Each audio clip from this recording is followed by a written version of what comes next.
네, 부천 초등학생 시신 훼손 사건에 대한 경찰 조사가 닷새째로 접어들었습니다. 경찰은 피의자인 아버지에 대해 살인죄 적용을 검토하고 있습니다. 관련 수사 속보 자세히 알아보겠습니다.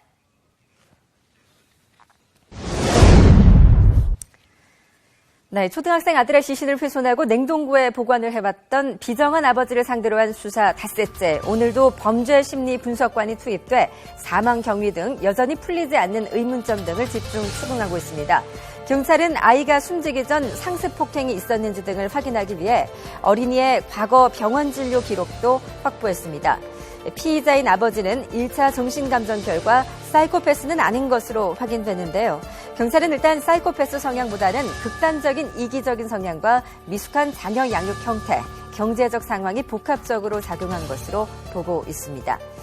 피의자 아버지가 자신도 어릴 적에 홀어머니에게서 체벌을 많이 받아봤다고 진술한 것을 비춰볼 때 불우한 성장 배경 때문에 제대로 된 자녀관이 성립되지 않은 것으로 경찰은 파악하고 있습니다.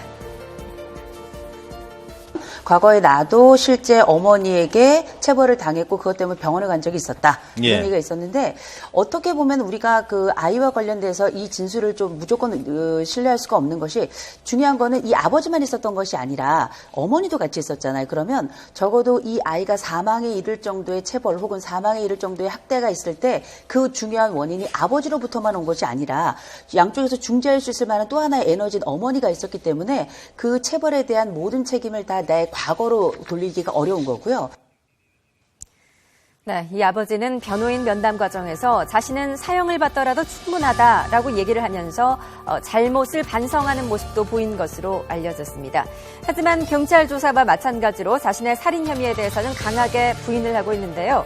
아들이 숨진 것은 당시 넘어지면서 발생한 뇌진탕이 원인이다라고 진술해 경찰도 살인죄가 아닌 폭행치사 혐의를 적용하고 있는 상태입니다. 때문에 경찰은 부작위에 의한 살인죄를 적용하는 방안을 검토하고 있는데요.